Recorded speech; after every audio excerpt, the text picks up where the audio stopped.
서울 노량진 수상시장에 있는 냉동창고가 해체되었습니다. 여러분 TV나 혹은 매체를 통해서 보신 분도 계실 겁니다. 이 냉동창고는 1971년에 지어져서 약 43년간 운영되었습니다. 여러분 43년 동안 한 자리를 지키던 이 냉동창고가 해체되는 데 걸린 시간은 얼마였을까요? 자, 퀴즈입니다. 얼마 만에 이 냉동창고가 해체되었을까요? 정답입니다. 박수 한번 제가 드리겠습니다. 저 혼자만 드리겠습니다. 예, 감사합니다. 예, 10초 만에 이 냉동창고가 해체되었습니다. 이 냉동창고 해체를 위해서 다이나마이트 41kg 그리고 뇌관 800개가 사용되었습니다. 1층과 3층 기둥에 각각 뇌관과 다이나마이트를 설치해서 위에서부터 아래로 무너지게 해서 그렇게 무너뜨렸던 것이 이 냉동창고입니다. 여러분, 만약 이 냉동창고를 해체하는데 이런 폭약과 혹은 뇌관을 쓰지 않고 노량진에 살고 있는 주민들이 함께 모여서 이 냉동창고를 6일 동안 하루에 한 바퀴씩 도는 거죠. 아무 소리를 내지 않고 6일 동안 한 바퀴씩 돕니다. 그리고 마지막 7일째 되는 날 노량진에서 목회하고 계시는 7분의 목사님들을 모시고 그 목사님을 선두에 세워서 이번에는 7바퀴를 돕니다. 그리고는 다 함께 큰 소리로 외친다면 여러분이 냉동창고가 무너질까요? 무너진다는 얘기를 들어보셨습니까? 절대 무너지지 않습니다. 이렇게 한다고 무너진다고 생각하는 사람은 한 사람도 없습니다. 만약에 이렇게 하는 행동을 다른 사람들이 보면 뭐라고 생각할까요? 예, 아마도 그렇게 생각할 거죠. 자, 오늘 본문 말씀을 보시면 오늘 본문은 여리고 성이 무너진 직후에 일어난 사건을 우리에게 기록하고 있습니다. 20절에 보시면 성벽이 무너진지라, 이제 견고한 성 여리고 성이 무너졌습니다. 그리고 이스라엘 백성들이 그 성에 들어가서 하나님의 말씀대로 하나님의 명령하신 대로 사람들, 남녀노소, 그리고 우양과 낙타와 모든 소유물들을 지금 진멸하고 있습니다. 여리고 사건, 그리고 이 사건의 중심에 있는 라합, 이 라합을 통해서 오늘 하나님은 저와 여러분들에게 무슨 말씀을 하고 계실까요? 오늘 두 가지를 한번 살펴보려고 합니다. 첫 번째는 성도의 사전에 우연이란 결코 없다라는 것을 우리에게 말씀을 주고 있습니다. 여러분, 여리고성이 어떻게 무너집니까? 여리고성을 무너뜨리기 위해서 각 요소마다 폭약을 설치한 것 아닙니다. 여리고성을 무너뜨리기 위해서 다량의 화약을 그 성 안으로 던져놓은 것도 아닙니다. 이스라엘 백성들이 한 것이라고는 하루에 한 번 아무 소리 내지 않고 그냥 그 성 주변을 도는 것입니다. 그리고 마지막 7일째는 7번 돌고 난 이후에 큰 소리로 함께 외칩니다. 이것밖에 한 것이 없습니다. 그렇다면 여리고성은 이 이스라엘 백성들이 7일 동안 돈 그 이유 때문에 무너질 정도로 부실공사였을까요? 그렇지 않습니다. 이 여리고성은 굉장히 견고한 성입니다. 여리고성을 발굴한 고고학자에 따르면 아래쪽에 돌로 된 옹벽이 무려 4-5m 깊이로 파여져 있고 그 위쪽으로는 6에서 8m 정도 되는 또 외벽이 세워져 있습니다. 그러니까 이 성벽이라는 것이 한 겹만 세워진 것이 아니라 두 겹, 이중 성벽으로 된 것이 바로 이 성벽입니다. 그리고 사람들은 지면에서부터 약 14m 정도 되는 높이에 살고 있습니다. 그러니까 여러분, 14m 정도 되는 높이에서 그들이 살고 있는데 가만 보니까 이스라엘 사람들이 매일매일 이상한 행동을 하는 것이죠. 그것을 여리고 사람들이 다 보고 있습니다. 하루, 이틀, 그렇게 7일 동안 돌고 또 도는 것을 그들이 그들 눈으로 보고 있다는 것이죠. 이 여리고성, 아주 견고해서 난공불락이라고 일컫는 여리고성이 한순간에 무너집니다. 이를 두고 어떤 사람들은 이 여리고성이 무너진 것이 일정한 진동에 의해서 무너졌다라고 이야기합니다. 6일 동안 약 200만 명 정도 되는 사람들이 동일한 진동을 동일한 시간에 동일한 발걸음으로 진동을 주었고, 이제 마지막 7일째는 7바퀴를 돌면서 과도한 진동이 이 성 주변에 몰렸고, 그에 따라 200만 명이 동시에 지르는 그 소리 때문에 그 파장이 이 벽을 쳐서 벽에 균일이 생겼다. 그래서 무너졌다라고 이야기합니다. 또 어떤 사람들은 지진 때문에 무너졌다라고 말합니다. 이스라엘 백성들이 7일 동안 이 성을 도운 것은 아무런 의미가 없고, 그들이 그저 큰 소리로 외칠 그 찰나에 지진이 생겨서 우연히 이 여리고성이 무너졌다. 그런데 성경을 기록하는 사람들이 이것이 마치 하나님이라는 신이 시킨 것, 그리고 능력을 베푸신 것처럼 꾸며냈다라고 그렇게 이야기합니다. 그러나 하나님을 믿는, 하나님의 말씀을 믿는 하나님의 백성인 저와 여러분들은 이 여리고성이 무너진 것이 어떤 진동 때문이나 지진 때문이라고 말하지 않습니다. 우리는 무엇이라고 말합니까? 하나님의 능력이라고 말합니다. 하나님께서 여리고성을 무너뜨리셨다라고 그렇게 표현합니다. 왜냐하면 이미 여리고성을 하나님께서는 무너뜨리겠다. 그래서 이스라엘 백성 너희들에게 주겠다라고 약속하셨습니다. 이 약속에 여호수아와 그의 백성들은 순종하였습니다. 그들은 칼이나 창이나 어떤 대단한 무기를 가진 것이 아니라 그저 하나님 말씀에 순종한 것, 그래서 7일 동안 그 성을 빙빙 돈 것, 돌면서도 여러분 의심하지 않고 소리내지 않고 말씀 그대로를 온전하게 받아들임으로써 한 그 행동 때문에 하나님은 그 여리고성을 무너뜨리셨습니다. 여러분이 여리고성이 무너진 건 역시 하나님의 섭리입니다. 가만 보십시오. 만약 지진 때문이라면, 지진이 일어나면 여러분 건물이 마구잡이로 흔들립니다. 그리고 그 건물을 받치고 있던 기둥부터 시작해서 지붕까지 그냥 아무렇게나 넘어집니다. 그런데 오늘 본문 말씀을 보시면 이스라엘 백성들이 여리고성을 무너뜨리고 난 이후에 그들 백성들이 들어가서 여리고 사람들을 진멸하고 있습니다.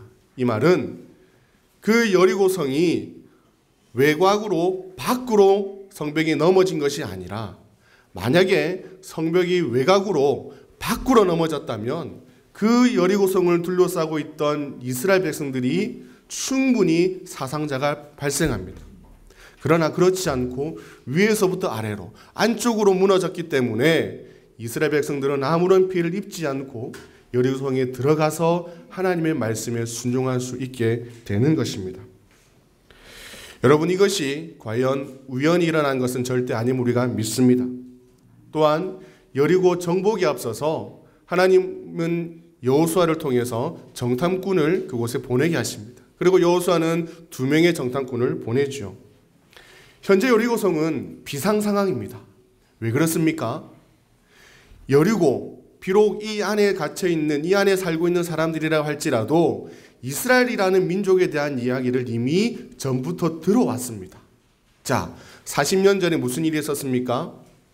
애굽에서 노예로 살아가던 이 사람들이 갑자기 집단으로 애굽에서 나옵니다. 그냥 나온 것이 아니라 그 애굽의 10가지 재앙이라는 무시무시한 심판을 통해서 그들이 그곳으로부터 탈출합니다. 그리고 그들은 홍해를 가르고 나옵니다. 얼마나 대단한 민족입니까? 홍해에 한 사람도 빠지지 않고 마른 땅을 걸어서 나왔던 민족, 그리고 그 당시에 강대국이라 말한 애굽이 이 이스라엘 백성들이 출애굽한 그것을 통해서 제국이 무너지게 만들었던 강력한 민족. 이 민족은 40년 동안 광야에서 살아가는데 그때 농사 지은 것도 없이 한 사람도 굶어 죽은 사람이 없이 40년을 생존한 아주 독한 민족.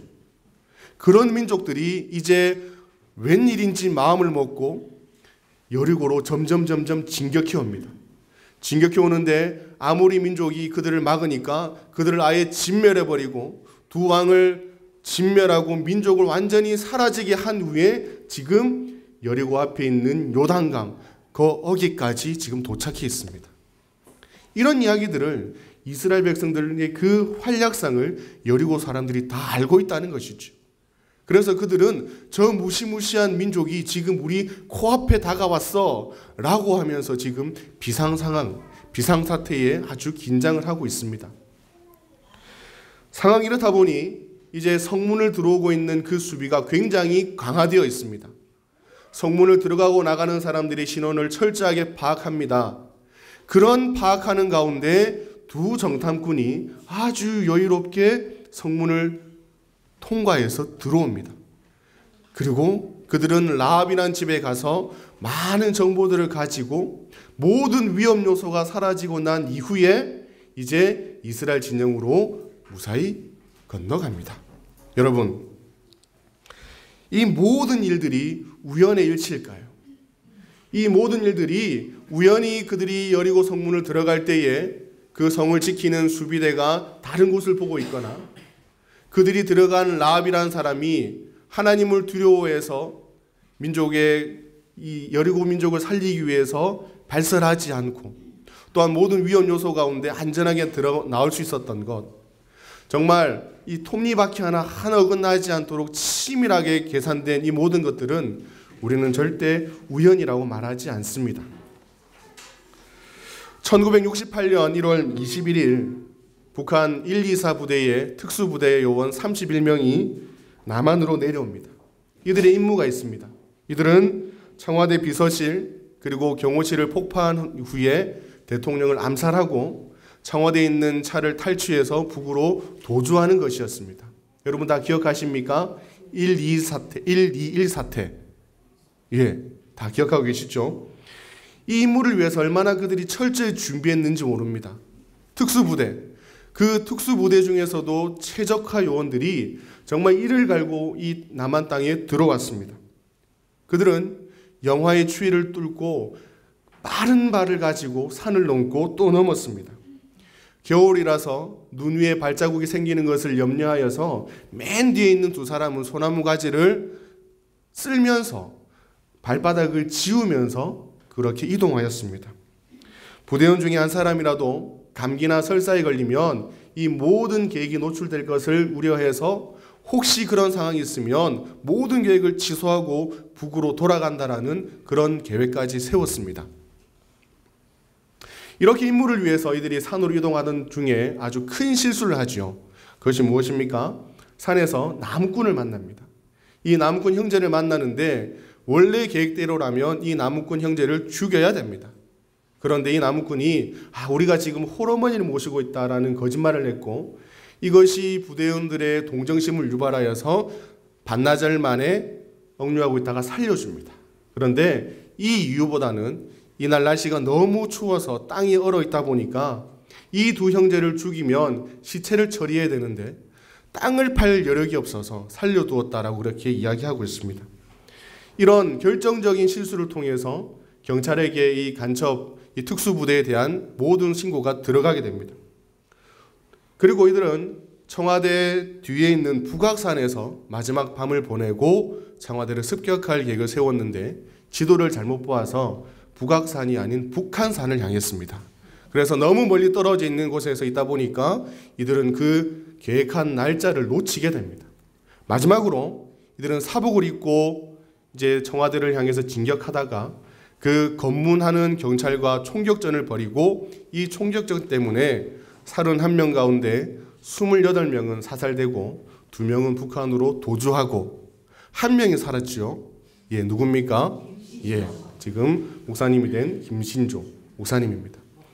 예, 여러분 이처럼 성 하나를 무너뜨리는 것은 철저한 준비가 필요합니다. 그리고 지금 이 여리고성은 굉장히 비상 상황이기 때문에 모든 사람들이 신경을 세우고 있습니다. 거기에다가 이 성읍을 출입하는 수비대가 얼마나 지금 눈에 불을 켜고 혹시 모를 침입자를 있는지 없는지 발견하기 위해서 경비를 강화하고 있는 이때에 그 두 사람, 정탐꾼 두 사람이 무사히 성 안으로 들어왔습니다. 모든 정보를 입수했고 그들은 안전하게 그들의 진영으로 돌아갔습니다. 이것을 볼 때에 우리는 결코 이런 모든 일들이 우연이라고 말하지 않습니다. 이 모든 일들이 하나님의 특별한 도우심, 인도하심, 그리고 절대 설명할 수 없는 하나님의 시나리오라고 고백합니다. 국어사전에서는 이 우연이란 단어를 아무런 인과관계가 없이 뜻하지 아니하게 일어난 일이라고 정의합니다. 사랑하는 성도님 여러분, 성도의 사전에 이 우연이란 단어는 절대 없습니다. 저와 여러분의 삶 가운데 일어나는 모든 일들이 하나님의 인도하심이고 하나님의 역사하심이고 하나님의 섭리이고 간섭이며 주밀한 도우심인 줄 믿습니다.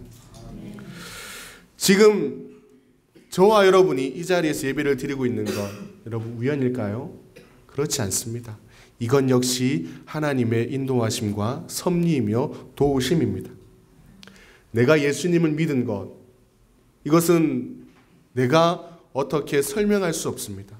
어떤 사람들은 나면서부터 예수님을 믿은 사람도 있지만 나는 어떤 극적인 상황에 의해서 예수님 아니고서는 살아갈 수 없는 그런 지경에 이르렀던 사람도 있습니다. 죽음의 문턱에서 더 이상 희망이 사라졌을 때에 예수님이 나를 찾아오셔서 그 예수님을 붙들었기 때문에 지금 이 자리에 앉아 계신 분도 계십니다. 내가 사랑하는 아내와 남편을 만나서 믿음의 가정을 세우고 있는 것, 이건 역시 하나님의 은혜입니다. 나에게 맡겨주신 자녀, 이 자녀를 양육해 나가고 또한 이 자녀를 키워서 새로운 믿음의 가정을 세워나가게 하는 것, 이건 역시 하나님께서 인도하심입니다. 아브라함처럼 하나님이 보여주시는 그 땅을 향해서 걸어가서 지금 이 자리에 와 있는 것, 이 모든 것들이 오늘 하나님께서는 우연이 아니라 나의 계획이었어, 나의 인도함이었어, 나의 섭리였어라고 저와 여러분들에게 말씀해 주고 있습니다. 여러분, 나를 지으신 이가 하나님이십니다. 나를 부르신 이도 하나님이십니다. 나를 지금까지 인도하시고 보내신 이도 하나님이신 줄 믿습니다. 그렇기에 저와 여러분, 나의 나된 것이 모두 하나님의 은혜입니다. 혹 지금 내가 여러 가지 일들 가운데 고통의 터널을 겪고 있는 분 계십니까? 누군가의 잘못에 의해서 애매히 고난을 당하는 분 계십니까? 우리는 좋은 것만 하나님의 은혜라고 말하지 않습니다. 내가 흘리는 눈물들, 내가 겪는 아픔들, 내가 감당할 수 없는 슬픔들, 이 모든 것들 역시 하나님의 은혜라고 고백합니다. 왜 그렇습니까? 하나님은 모든 것이 합력하여 선을 이루게 하시는 분이시기 때문입니다. 이 모든 것이라는 것에는 내가 좋은 것, 내가 기뻐하는 것, 내가 원하던 것, 내가 바라던 것, 내가 계획하던 것, 그것들이 다 잘된 것이 아니라 때로는 내 마음이 아프고 때로는 내가 너무나 큰 손해를 보고 때로는 내가 극심한 고통에 이겨낼 수 없는 그런 상황 가운데 있는 것, 이 모든 것들이 합력하여서 선을 이루게 되는 것입니다. 하나님께서는 우리 하나님 교회를 세우셨습니다. 여러분, 모르는 사람들은 이 하나님 교회가 세워진 것이 우연이라고 말합니다. 모르는 사람들은 이 하나님 교회가 왜 세워졌는지에 대해서도 이야기할 것입니다. 그런데 우리는 분명히 이야기합니다. 누군가의 잘못에 의한 결과가 아닙니다. 마음속 울분을 토해내기 위해서인 것도 아닙니다. 한국교회를 사랑하시는 하나님께서 신령과 진정으로 드리는 예배를 받으시기를 기뻐하시는 하나님께서 교회의 주인이 오직 예수 그리스도이심을 온 세상에 보이고 싶으신 하나님께서 저와 여러분들을 통해서 이 하나님 교회를 세우신 것을 믿습니다. 또한 하나님께서는 이 척박한 땅, 이곳에 교회를 세우셨습니다. 왜 하나님 이곳에 교회를 세우셨을까요? 얼마든지 주변에도 교통이 좋은 것이 많이 있습니다. 얼마든지 이 주변에도 많은 사람들이 사는 주거 지역이 있습니다. 그런데 우리는 교통도 많이 불편하고 이 주변에는 사람들도 살지 않는, 그럼에도 불구하고 하나님께서는 이곳으로 교회를 세우셨습니다. 그 이유가 무엇일까요? 그것은 바로 신실한 주의 백성들이 오직 하나님만 바라고 하나님의 은혜만 간구하고 있는 저와 여러분들이 이곳에서 진정으로 하나님을 예배하는 것이 하나님의 뜻이었고, 이곳에 교회를 세움을 통하여서 이 지역에 또 한국 교회에 여전히 치유되어야 될, 회복되어야 될 그런 상황들에 대한 모범 답안을 보이기 위해서 이곳에 교회를 세워주신 것을 믿습니다. 성도님 여러분, 성도의 사전에 결코 우연은 존재하지 않습니다. 운이 좋아서, 재수가 좋아서 이런 단어 절대 우리 사전에는 없습니다. 우리 사전에는 하나님의 인도하심입니다. 하나님의 섭리입니다. 하나님이 지금까지 나를 이끌어 오셨습니다. 하나님이 또 나를 새롭게 하실 것을 믿습니다. 이런 고백들이 우리 사전에 분명히 채워져 있는 것을 믿으시기 바랍니다. 여러분, 이 믿음을 꼭 가지시고 이 상황 가운데 있는 나의 모든 상황 가운데 역사하신 하나님, 모든 상황 가운데 영광 받으시기를 기뻐하신 하나님, 이 하나님이 저와 여러분의 하나님을 고백하기를 간절히 소망합니다. 두 번째는 하나님의 관심이 한 영혼에 있다는 것을 우리에게 보여주고 있습니다. 여리고성이 무너진 직후에 여호수아는 정탐꾼이 하였던 그 이야기를 기억하고 라합과 그의 가족을 구출해냅니다. 여러분, 지금 얼마나 혼란의 순간입니까? 여리고성이 막 무너져서 사람들이 비명을 지르고, 여러 사람들이 이제 이스라엘 백성들은 그 여리고성을 진멸하기 위해서 뛰어다니는 그 순간에 여호수아가 이 라합과 그의 온 가족과 친족과 모든 소유물들을 다 구원해냅니다. 그리고는 이들을 다 이스라엘 진 밖으로 내보내는 것이죠. 라합은 결코 이스라엘 백성이 아닙니다. 이방 여인입니다. 그녀는 우상을 섬기는 사람이고 또한 그녀는 불건전한 삶을 살아가던 사람입니다. 그럼에도 불구하고 하나님은 이 라합이라는 영혼을 보시고 이 라합이라는 영혼에 관심을 두고 계십니다. 이스라엘 전체를 구원하는 이 절체절명의 순간 가운데 하나님은 전체와 함께 한 영혼에 관심을 두시는데 그 영혼이 바로 라합입니다. 이 라합이라는 영혼이 구원을 받음을 통하여서 그의 온 가족이 구원받는 은혜를 그는 경험하고 있습니다. 하나님은 한 영혼에 대한 관심이 있습니다. 하나님은 잃어버린 한 영혼, 하나님은 하나님의 복음이 필요한 영혼, 하나님의 사랑이 필요한 그 영혼, 한 영혼에 대한 관심이 있습니다. 특별히 성자 예수님께서 공생애 가운데 한 영혼에 대한 관심이 얼마나 큰지 우리에게 보여주셨습니다. 요한복음 4장에 보시면 사마리아 그 수가성에 한 여인이 등장합니다. 이 여인의 이름은 우리는 알 수 없습니다. 그런데 이 여인이 어떤 상황인지는 알고 있습니다. 어떤 상황입니까? 남편으로부터 버림받은 영혼. 그래서 그 과거 때문에 그 주위에 아는 사람들로부터 비난받고 손가락질 받는 그 여인. 얼마나 비참한지 사람들이 돌아다닐 수 없는 그 뜨거운 태양볕을 무릅쓰고 물을 길러러 와야 되는 그 비운의 여인. 예수님은 그 한 영혼을 찾으러 일부러 사마리아 땅으로 들어가셨습니다. 유대인이라면 절대 들어가지 않고 그것이 아무리 지름길이라 할지라도 둘러싸가는 그 사마리아 성에 하나님이신 예수님이 직접 들어가셔서 그 여인을 만나 주십니다. 마태복음 8장에는 가다라 지방에 무덤 가운데 살고 있는 귀신 들린 사람이 있습니다. 이 사람은 자신의 의지가 아니라 자신 속에 있는 그 귀신이 군대라는 이름을 지어줬습니다. 얼마나 많은 귀신이 들어있는지 모든 주변 사람들이 감당할 수 없는 사람입니다. 쇠사슬을 끊고 옷을 묻어 벗고 이상한 소리를 내면서 무덤 속에 살아가고 있는 사람입니다. 그런 한 사람을 우리 예수님은 찾아가십니다. 갈릴리의 그 풍랑을 이겨내시고 예수님이 찾아가셔서 그 영혼을 만나주시고 회복시켜 주십니다. 수가성의 그 여인, 가다라 지방에 귀신 들린 그 남자, 이 두 사람 모두 예수님이 찾아가셨고 그 예수님은 그 영혼에 대한 사랑을 통하여서 두 사람을 회복시켜 주셨습니다. 복음성 가운데 이런 가사가 있습니다. 아버지, 당신의 마음이 있는 곳에 나의 마음이 있기를 원해요. 아버지, 당신의 눈물이 고인 곳에 나의 눈물이 고이길 원해요. 아버지, 당신이 바라보는 영혼에게 나의 두 눈이 향하길 원해요. 아버지, 당신이 울고 있는 어두운 땅에 나의 두 발이 향하길 원해요. 사랑하는 성도 여러분, 저 여러분 마음속에는 아버지의 마음이 있습니까? 저 여러분의 두 눈은 아버지의 눈으로 영혼들을 바라보고 있습니까? 우리는 하나님의 마음을 품고 하나님의 눈으로 우리 주변에 있는 한 영혼을 바라보아야 합니다. 또한 그 영혼에 대한 관심을 가져야 합니다.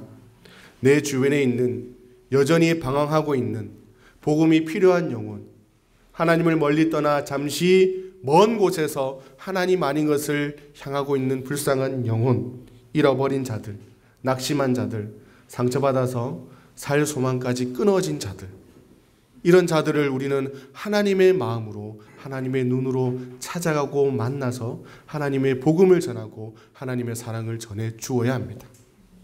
이 일을 누가 해야 됩니까? 여러분, 이 일이 교역자에게만 주어진 임무는 아닙니다. 오늘 특별히 이제 여의도 교구 오늘 예배드리며 하나님을 찬양하고 또 헌신을 다짐했는데 이 일이 결코 교구장에게만, 신방장에게만, 구역장에게만 주어진 사명이 아닙니다. 이 사명들은 하나님의 사랑을 받은 저와 여러분, 그 누구도 감당할 수 없는, 그 어떤 것으로도 갚을 수 없는 하나님의 사랑을 받은 저와 여러분 모두가 해야 되는 일입니다. 나는 구역원이기 때문에 내가 나설 자리가 없어. 나도 지금 바빠. 나 여력이 없어. 나 일 좀 쉬면 할게. 이런 것은 여러분 핑계에 지나지 않습니다. 우리가 그런 핑계 하나하나를 두고 핑계로 내 주변을 보호하고 있을 때 여전히 하나님의 잃어버린 영혼들은 우리와 함께 영원한 천국이 아닌 그 불구덩이 속으로 간다는 것을 꼭 기억하십시오. 여러분, 저 여러분에게 하나님의 마음이 충만하기를 간절히 소망합니다. 저 여러분의 눈이 하나님의 눈으로 한 영혼 한 영혼을 바라보며 관심을 갖고 그에게 복음을 증거하고 사랑을 전하기를 간절히 소망합니다. 이제 다음 주간에는 여러분 설 명절이 있습니다. 설 명절 이제 고향을 향해서 가시는 분도 계신데 혹 여기 계신 분들을 보면 많은 분들은 그렇진 않지만 혹은 여러분들 가운데 시댁에 가는 것이 불편하고 여전히 시댁과의 갈등 때문에 고민하고 있는 분들도 분명 계실 겁니다. 내가 지금까지 시댁의 영혼 구원을 위해서, 친정의 영혼 구원을 위해서 간절히 기도하였지만 명절이 되면 매일 모이는 그 자리에서 신앙 문제 때문에 또한 여러 가지 문제 때문에 서로 상처받고 또 큰 소리를 오가고 하고 있는, 그래서 명절이면 시댁 어른들을 보기가 참 힘든 분들이 계실 줄 압니다. 그런데 여러분, 이번 설부터는 저 여러분의 마음을 바꾸기를 원합니다.